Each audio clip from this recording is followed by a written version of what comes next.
تسمعنيش مش معنى كده ان العيب فيا. انا ياما عشرت ناس ما فهمتنيش. اول هاي يا جماعة، دي الحلقة الإكسترا من سيزن 2. دي الحلقة كانت المفروض تنزل من أسبوعين 3، بس لأول مرة في التاريخ البودكاست كله يكون عندي سبب منطقي وما اقعدش أفكر قبل الحلقة هقول لكم إيه وهبرر أفعالي دي إزاي. إن أنا كان عندي برد، بس ده يكفي، ده سبب قوي يخليني أقعد بالأسبوعين والتلاتة مش عارفة أسجل. وبصراحة أنا حاولت أسجل، مش هكدب عليكم، بس كنت بتفاجئ كل مرة بأصوات غريبة. يعني أعتقد صوت أستاذ سامي العدل هيكون أفضل بكتير من الصوت اللي أنا سمعته ده. فأنا يعتبر دلوقتي في مرحلة التعافي، يعني أنا حتى كده ما استرجعت صوتي بالكامل، بس كده أقدر يعني أسجل وأتكلم براحتي من غير ما أحس إنه إيه ده، إيه اللي أنا بسمعه ده. فالحمد لله يعني.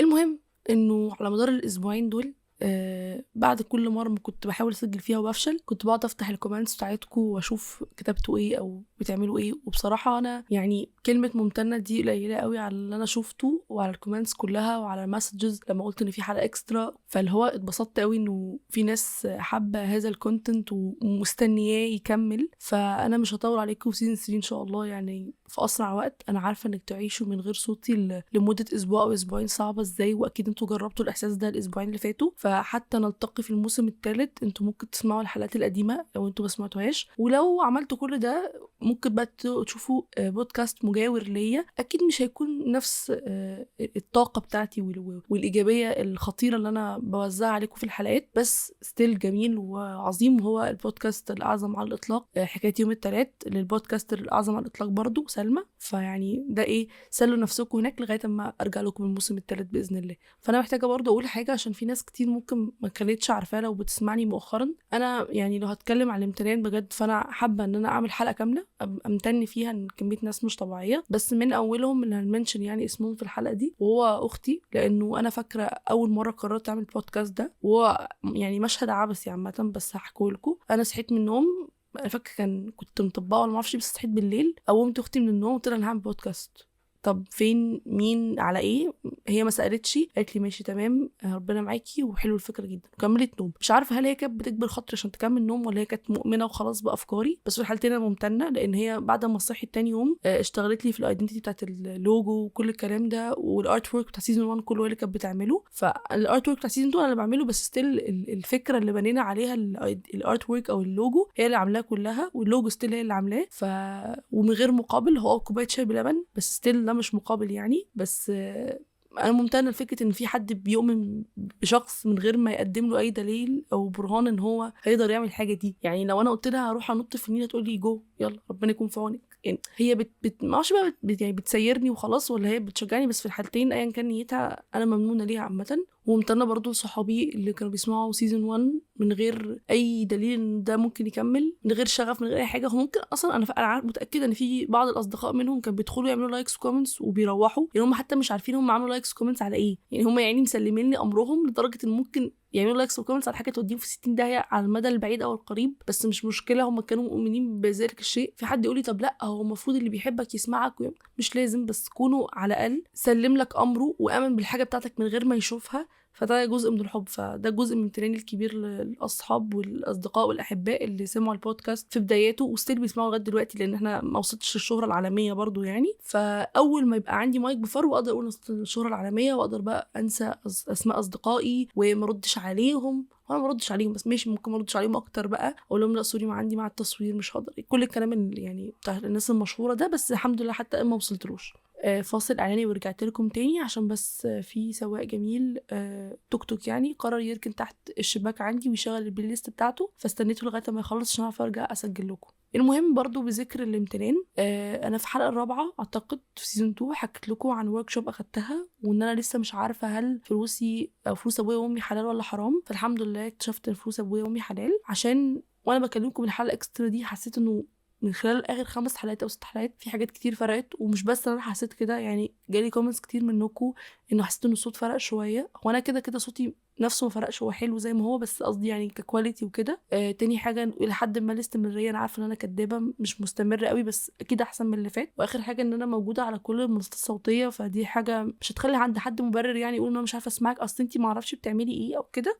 فانا محتاجه اشكر بدر نور اللي بيقدم الورك شوب دي، عشان هو ساعدني كتير قوي في التكنيكاليتيز دي عشان اعرف احسن منها واشتغل عليها اكتر. ومش بس والله الحاجات اللي انا ذكرتها، كمان الاحساس المعنوي وانا بسجل حاجه او بنزلها سبيشالي، لانه انا ممكن اكون وانا بسجل مبسوطه قوي بالحلقه وفرحانه بيها، لكن اول ما ادخل في مرحله الايديت وان انا انزل احس انه ايه ده، لا مش هنزل الحلقه دي، مش كفايه، لا مش حاساها، ما اعرفش ايه. فخلال الورك شوب ساعدني قوي ان انا افضل محتفظه بالشعور اللي انا بحسه وانا بسجل ستيل وانا بايديت وانا بنزل الحلقه، واكون فخوره بالحاجه اللي انا بقدمها وما استهونش بان دي حاجه عاديه او انه هي مجرد حلقه، لا اكون مهتمه بتفاصيلها من الاول للاخر. المهم ان انا قعدت الاسبوعين اللي بتعافى فيهم دول بقرا كل الكومنتس بتاعتكم وبشوف كل المسجز اللي فيها اقتراحات للحلقه الاكسترا، وحقيقي معظم افكاركم ما كانش كلها حاجات هتتعمل في الموسم الثالث، قريب قوي هتسمعوا كل الافكار دي، فلما سمعتش النهارده اعرفوا ان هتسمعوا قريب.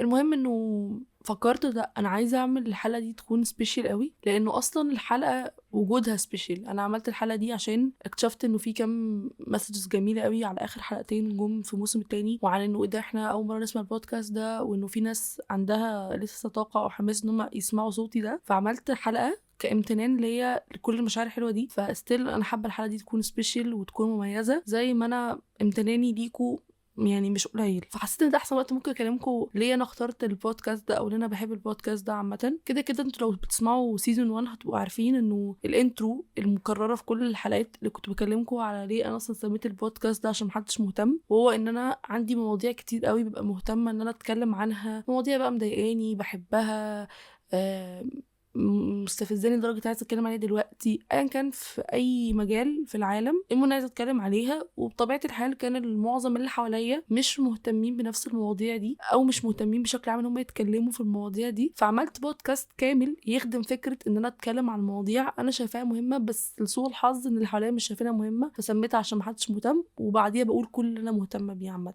ده السبب الرئيسي، وكده كده هيستيل هو يكون السبب الرئيسي، بس هو مش مينلي بس فكره انه عشان محدش مهتم بالموضوع اللي بتكلم عليه، على قد ما هي الكوميونيكيشن كانت مشكله في حياتي ازليه، وستيل هي مشكله ازليه حتى يومنا هذا. فانا هرجعكم سنين ورا حبه حلوين قوي.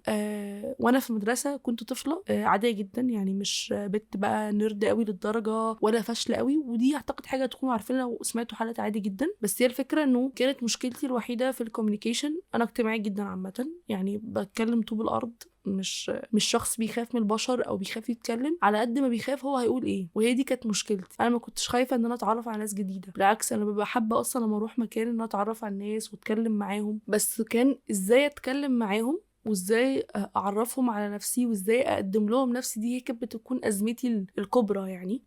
ليه مثلا وانا في المدرسه كانت مشكلتي ان انا بتكلم بسرعه جدا. طبعا انتوا شايفين ان انا بكلمكم بسرعه، يعني طبعا انتوا دلوقتي شايفين ان انا بكلمكم بسرعه، بس في حقيقه الامر انا كنت بتكلم اسرع من كده بكتير وانا في المدرسه. فكانت يعني السبيد بتاعت كلامي خطيره عامه، فاحتماليه ان حد يفهمني كانت بتبقى قليله، واحتماليه ان حد يتنمر عليا كانت بتبقى ضربه في السماء، لانه معظم اللي كانوا معايا في المدرسه ما اعرفش كانوا بيتربوا ايه، يعني ما اعرفش كانوا بيتربوا ايه في بيتهم عشان يكونوا مكان هذا التنمر المخيف. بس كان معظم الكومنتس بتاعت ان انا بتكلم بسرعه مش بتبقى الغرض ان هم بجد عايزين يفهموا كلامي، على قد ما هم عايزين يسفوا اللي هو ايه، قولي تاني كده، ها احنا ما حدش فينا فاهم حاجه.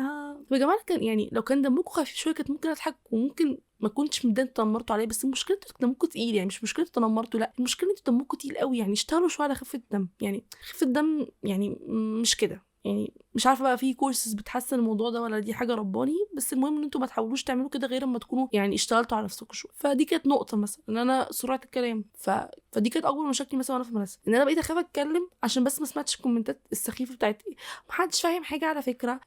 فدي كانت مثلا بالنسبه لي حاجه بتضايقني جدا، فما كنتش ببقى عايزه اتكلم معاهم، اللي هو طب بقول لكم ايه، والله العظيم ما انا قلت حاجه، افضل كاتمه جوايا الكلام اللي انا عايزه اتكلم عنه. ولا تشوفي مثلا حلقه على مر الزمان النهارده كانت عامله ازاي، ما حدش كان بيشاركني الاراء دي، ففضلت مش مخزنه توبكس جوايا، مخزنه توبكس ومتضايقه مش عارفه اطلعها ازاي. دخلت الكليه على امل بقى انه اخيرا هلاقي الناس بقى اللي شبهي، وطبعا كل احلام المراهقه بتاعت الجامعه والناس اللي هتقابلهم في الجامعه، وكنت مطبقه على مسلسل الجامعه حرفيا على اساس ان انا كنت هروح الاي سي، يعني حاجه في منتهى الغلب يعني، بس تمام. وبقى طارق كب والحاجات دي كلها، وما لقيتش اي حاجه هناك عامه بالشكل ده، مش عشان حاجه، عشان انا كنت اونلاين فدي دي كانت حاجه يعني سخيفه جدا. فجت تاني سنه الحمد لله نزلت على ارض الواقع ورحت الكليه. كان عندي امل بقى ان انا اكون صداقات بقى حقيقيه، مش صداقات على جروب الدفعه وحاجات دمها تقيل، لا اكون صداقات بقى باللي بشوفها في المسلسلات دي. فدخلت بهذا الامل، فاكتشفت انه لا انا مش شبه اللي حواليا، بس انا عايزه اكون صحاب، انا لازم اطلع بالكليه دي بصحاب معروفه يعني كلهم قالوا لي كده، تروحي الكليه تلاقي صحاب عمرك. انا رايحه اقابلهم بقى مستنياهم مش اوبشن. فبدات ان انا اعمل حاجه سيئه جدا لا انصح اي حد بيها، ان انا ابدا افيكت عشان اعرف اكسبهم، مش افيكت ان انا امثل عليهم على قد ما انا بمثل على نفسي ان انا مش الشخص ده. بمعنى يعني الحاجات اللي انا مهتمه بيها اركنها على جنب واهتم بالحاجات اللي هم مهتمين بيها عشان اكون معاهم صداقات، لان انا لو بينت لهم على الحاجات اللي انا مهتمه بيها هم مش هيكونوا اصدقاء، او يعني مش هعرف اكون معاهم صداقات. فبدات ان انا امثل عشان ابقى شبههم عشان اعرف اكون معاهم علاقات او صداقات، ومش مهم انا بقى اتحرقي بقى شوفي مشاكلك الداخليه دي مني حلها. وحقيقي قضيت السنه كده لغايه ما انا حسيت انه انا في مشكله، انا فقدت التواصل معايا انا شخصيا. يعني انا دلوقتي ماشي قادره اتواصل مع الناس وده مش حقيقي برضو، هو اتصال زائف، بس انا مش متواصله مع نفسي بقى خالص. يعني مفيش شبكه حرفيا، انا مش عارفه اتواصل مع نفسي. فمشاعري بقتش عارفه اترجم كويس، لما اتضايق ما اعرفش اعبر عن مضايقتي، يجي لي انجر ايشوز اكتر ما انا اوريدي عندي انجر ايشوز، لان انا ما بقتش فاهمه انا بحب ايه وبكره ايه، لان انا انعزلت حرفيا بيني وبين نفسي، فما بقتش عارفه اكتب الطريقه الصحيحه. بعد كده وانا في ثالثه ادركت انه ايه الهبل اللي انت عملتيه ده، اتعاملي على طبيعتك وتكسبي تخسري ايا كان. شفت الموضوع مرهق قوي ان انا افضل ممثله على نفسي وعلى غيري عشان اكسب صداقات مش حقيقيه وزائفه وعلى الورق وخلاص. وحقيقي الخدعه بتاعت صحاب الكليه دي طلعت خدعه كدابه، مش عشان مفيش حاجه اسمها صحاب الكليه، لا عادي ممكن يكونوا حد من اللي بيسمعوني كونوا صداقتهم بس من خلال الكليه، بس عشان هم ما دخلوش بمنطق انا عايزه اصاحب حد من الكليه على قد ما احنا اتقابلنا في نفسنا كويسين احنا شبه بعض يلا نتصاحب ونبقى صحاب. مش انا داخله بمنطق انا داخل الكليه دي عشان الاقي صحاب ولازم اطلع من الكليه دي عندي شله وبالخمسه والسته وشكلهم يبقى عامل ازاي وما اعرفش ايه. لو انت داخل بالنيه دي لاي مرحله جديده في حياتك، اذا كان بقى مدرسه كليه شغل، عمرك ما هتعرف تكون الصداقات، لانك هتكونها لغرض الصداقه مش لغرض ان انتوا متشابهين او قادرين تكومينيكيت مع بعض. فهتلاقي نفسك فتره بتمثل او بتدعي شيء عشان تكسب الطرف اللي قدامك مش عشان تكون صداقه حقيقيه. فدي مش كده مش صداقه حقيقيه عامه. فاكتشفت ده مؤخرا قوي وانا خلاص كنت بتخرج، فاكتشفت انه معظم اللي كانوا حواليا في الكليه ستيل نفس مشكلتي مع المدرسه، ان هم ما كانوش شبهي ومش عارفه كوميونيكيت معاهم. بجد اكتر حاجه يعني عبثيه ان انا درست 4 سنين في الكليه عن الكوميونيكيشن، كل ترم كنت باخد ديفينيشن عن الكوميونيكيشن عن الكوميونيكيشن في الاخر تبقى مشكلتي في الحياه كلها الكوميونيكيشن. حاجه مزريه عامه. وبرده حتى مش بس في الكليه او في الدراسه، الحاجات بقى الانشطه الجانبيه، ممكن لما كنت بنزل تدريب مثلا او نزلت شغل او كده، كانت مشكلتي برده الكوميونيكيشن. انا مش عارفه كوميونيكيت مع اللي حواليا، مش عشان هم فيهم مشكله ولا عشان فيهم مشكله، بس عشان سوء الاقدار خلتني حوالين ناس مش شبهي قوي. فطريقه تعبيري انا عن نفسي وطريقه تعبيري عن الحاجات اللي انا بحبها وحاجات اللي انا بكرهها ما كانتش بتتلاقى مع اللي قدامي بيتعامل بطريقه معينه او بالطريقه المعتاده لناس معينه. فكان دايما احساسي انه اكيد انا اللي فيها مشكله، اكيد انا مش عارفه كوميونيكيت، اكيد محدش فاهمني. فبقيت طول الوقت حاسه انه كل حاجه بعملها في حياتي مش مفهومه، وطول الوقت محتاجه ابرر تصرفاتي، واي حاجه بقولها محتاجه بعديها ادي شورت نوتس كده اللي هو والله يا جماعه انا عملت كذا عشان كذا كذا كذا كذا. ولو بجد محدش مهتم يسمع كل الكلام اللي بتقوليه ده، محدش مهتم يسمع تبريراتك، بس انا خلاص بقى في عقلي الباطن انا مش مفهومه ومحتاج طول الوقت ابرر مواقفي عشان اكيد قدامي مش فاهمني. فخلاص بقى انا عندي الافتراض ده حتى لو قدامي فاهمني. فكانت المفاجاه بالنسبه لي لما نزلت البودكاست ده، سبيشلي بدا في سيزون 2 يجي لي كومنتس من ناس كتير ما اعرفهمش. معظم الكومنتس كانت بتجي سيزون 1 مثلا من صحابي اللي هم كلوزد قوي ليا، فانا متوقعه ان ممكن يقولوا الكومنتس دي عشان بيحبوني اتعودوا عليا خلاص بقوا فاهميني بما فيه الكفايه احنا بقينا عشره عمر. لكن لما لقيت ناس انا ما اعرفهمش ما يعرفونيش ما يعرفوش حتى هويتي انا كشخص بيكلمهم، ما عندهمش باك جراوند انفو كتير عني وبيفهموا وكمان بيقولوا لا ده ايوه ده احنا كنا فاهمين ده برضو، ده ايوه احنا عملنا كده عشان حابين ده احنا اول مره الاقي حد بيتكلم عن نفس الموضوع اللي احنا كنا بنفكر فيه. الكومنتس دي خلتني احس انه واو ما طلع في حد فاهمني. اهو يا جماعه ضحكتوا عليا كل السنين دي ليه؟ فاكتشفت انه انا فضلت طول السنين دي فاهمه حاجه غلط جدا، ان الكوميونيكيشن ليه شكل واحد، وان انا لو ما عرفتش اطبق الشكل ده فخلاص انا عندي مشكله. واكتشفت انه هو زي الحب وزي حاجات كتير في الدنيا اذواق، وانه كل واحد ليه طريقه معينه في التعبير. فستيل طريقه تعبيري ممكن ما تكونش غلط، بس ممكن ما كانتش صح او مش مناسبه مع ناس كتير في حياتي فما كنتش مفهومه. مش ان انا مش مفهومه في المجمل وخلاص ده بقى امر واقع ومفروض انا اتعامل بقى ان انا مش مفهومه مع الناس وطول الوقت امشي اديهم ديسكريبشن عني واقعد كل قبل اي تصرف اديهم بريف كده عني وعن انا مين وبعمل ايه وبحب ده ليه وعملت ده ليه وانا اصلا في الاصل بعمل كذا. محدش محتاج يسمع كل الانفورميشن دي، ومش محتاجه ابرر لحد اي حاجه في الدنيا، لانه سبحان الله هو مش هيسيبني ومش هيفرق معايا في شيء الا لو هو فاهمني. لانه لو فاهمني خلاص انا مش محتاجه ادي الانفو دي كلها. لو هو مش فاهمني وقال لي انا مش فاهمك ابقى اقول كل الكلام ده، بس ما افترضش من نفسي من الاول ان انا مش مفهومه واقعد ادي للناس مبررات ان انا ليه اتصرفت بالطريقه دي، رغم الطريقه دي في 100 مليون واحد بيعملها غيري مش انا بس. المهم انه فانا اتفاجئت لما لقيت ان انا مفهومه، وساعتها بصراحه ادركت الموقف اللي انا كنت بلوم فيه الاقدار من سنه او سنتين، لما انا كنت بفكر ان قد ايه انا مش مفهومه. فقلت يعني الانسان لو هو مش عنده قدره للتعبير بالكلام اكيد عنده قدره التعبير مثلا بالغنى. انا صوتي مش حلو، يعني اعتقد الموضوع ده واضح، ان انا اغني او الحن او اعمل اي حاجه ليها علاقه بالمزيكا عشان اعبر فيها مثلا عن حاجات انا عايزه اتكلم عنها، فلا. طب ارسم، رسمي حرفيا ما يتشافش، يعني حتى الفن التشكيل مفهوم عن الرسم بتاعي. برضو كتابه مش افضل شيء، يعني انا بحب اكتب بس انا عارفه ان ستيل كتاباتي عامله زي طريقه كلامي مش هتكون مفهومه للجروب اللي كانوا حواليا او للناس المحيطين بيا، فلا. طب اسجل او اعمل افلام، طب انا ما عنديش كاميرا عشان اعمل فيلم، او ما عنديش قدره ماديه ان انا انتج واعمل كل التكنيكاليتيز بتاعت الافلام، فلا. فحسيت انه واو، يعني الناس دي كلها عندهم تولز ومواهب ايا كان بقى، فلوس او موهبه اتولدوا بيها، قادرين يعبروا فيها عن مشاعرهم او عن كلامهم لو هما مش عارفين يعبروه بالكلام. تخيلي حتى كل دول مش متوفرين معاكي. فلما اتفاجئت ان انا بنفس الطريقه اللي كان عندي فيها مشكله وهي الكلام قدرت اكون مفهومه الناس، دي كانت المفاجاه. اللي بنفس الطول اللي معاكي، بنفس الشيء اللي انت كنت معترضه عليه وشايفه ان هو مش كفايه، وشايفه ان الناس كلها عندهم مواهب وعندهم فلوس وعندهم حاجات بتغنيهم ان هم يعانوا في الكوميونيكيشن، انتي بالطريقه العاديه قدرتي تعبري، بس مش عشان انتي مشكله معاكي ولا مشكله في التول اللي معاكي ولا مشكله في اي حاجه غير زي ما قلنا انه هي مساله قدريه جدا، ان اللي حواليا ما عندهمش نفس الحاجات اللي هم مهتمين، ما عندهمش نفس الباك جراوند بتاعتي، مش مهتمين بنفس التوبكس، فمش فاهمين معظم تصرفاتي، مش مستنتجين ان في واحد ممكن ياخد قرار عشان بيحب كذا او عشان بيكره كذا، فده عادي. وحقيقه الامر عشان ما كنتش كدابه مش ده معناه ان ما كنتش مفهومه، ان ما كانش في حد في حياتي قريب خالص. انا اصحابي القريبين جدا كانوا فاهميني كويس قوي، بس كنت بحس اكيد ان دول معجزه، استثناءات مش الطبيعي. لكن مع وجود البودكاست وسيزون 2 حسيت انه لا، هم مش استثناءات، هم ناس حقيقيه زيي وشبهي. هم مش كتير في المجتمع اللي حواليا بس هم موجودين ومش استثناء تماما، ومش حاجه غلط او هم اللي غلط او انا فيها غلط او المجتمع هو اللي فيه مشكله. المشكله بس انه احنا مش في اماكن مناسبه للكلام ده كله. فانا مثلا كنت بروح مع ناس مهتمين بالاقتصاد واقعد اكلمهم عن الافلام، فاكيد هم ما كانوش يبقوا مهتمين يسمعوا. هم مشاكلهم كلها دلوقتي مع الجنيه بقى بكام والدولار بقى بكام، مش مشكلتنا خالص. والله محمد خان عمل الفيلم ده وهو كان معاه كام، ويسري نصر الله عمل ايه، وعاطف الطيب كان فين في التسعينات. يعني برضو كانت مشكلتي مثلا انا كنت اروح اكلم اصدقائي البنات المهتمين دلوقتي باحدث صيحات الموضه وبوان دايركشن عن والله مشاكل عبد الحليم مع ام كلثوم كانت عامله ازاي، ما كان طبيعي حقهم ما يسمعوش.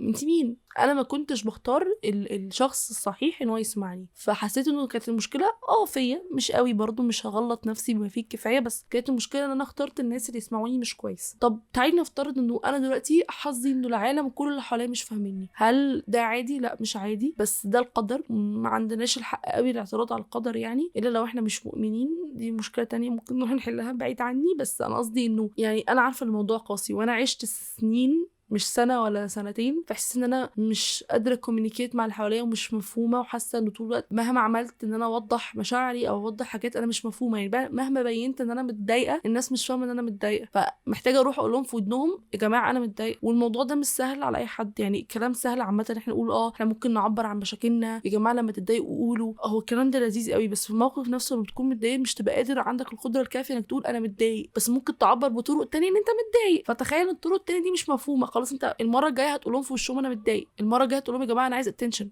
ما خلاص، ما هو الطريقه الغير او الاندايركت مش مفهومه فنلجا للدايركت. في مواقف كتير او محرجه قوي لو اتكلمنا فيها بشكل دايركت عامه، اللي هو انا غيران، انا عايزه اتنشن، انا عايزه اختفي دلوقتي عشان مش طايقه خلقتكم، مش هنعرف نقول الكلام ده عامه.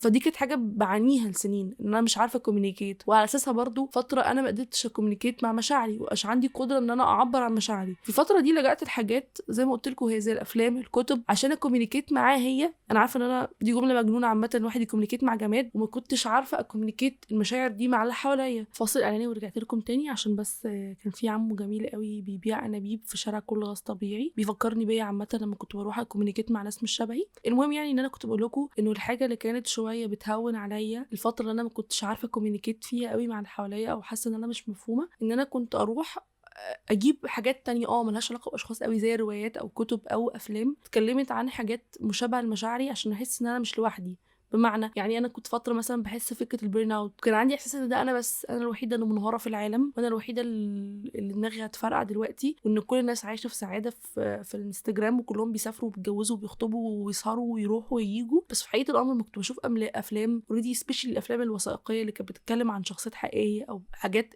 يعني على ارض الواقع، وناس مشاكلهم مشابهه لمشاكلي. فلا، ده العالم الحقيقي، العالم اللي بيظهر لي على الموبايل، الناس عايشه في نعمه وفي هنا وهنا وهنا وهنا، ده مش حقيقي. الناس بس بتحاول تبين احسن حاجه عندها عشان للاسف محدش بيصور خيبته. كان نفسي ناس تصور خيبتها، يعني كان نفسي الناس تعمل بودكاست كده تسجل فيهم خيبتهم زي ما انا بسجل خيبتي كده. كنا ساعتها نعرف نواجه بعض في المجتمع ده، كنا نحس ان احنا عاديين، مش فايتنا حاجه، او احس الفومو اللي بيجي لنا لما بنفتح الانستجرام ده. فلما شفت افلام وشفت روايات كانت بتتكلم مثلا عن مشاعر انا مش عارفه اعبر عنها، لقيت طريقه معينه ان انا ازاي اعبر عنها بطريقه مفهومه. فخلاص شفت والله الفيلم اللي كان بيتكلم عن ازاي شخص يعبر عن ان هو بيرن اوت، او انه ازاي مثلا وحيد، او ان هو مثلا اغنيه بتتكلم عن نفس المشاعر بتاعتي دي. كنت بحب الاغاني دي قوي وارتبط بالافلام دي قوي، مش عشان حاجه غير ان هي كانت قادره تعبر عن حاجه او عن مشاعر انا في الفتره دي ما كنتش عارفه اعبر عنها اللي حواليا. لذلك هتقولي مثلا بحب اغاني ممكن تكون مش في نفس بلدي، مش في نفس اللغه او مش نفس اللهجه بتاعتي، ممكن تكون مرتبطه بمشاكل ما تخصنيش، بس الاغاني دي كانت معبره قوي عن شخص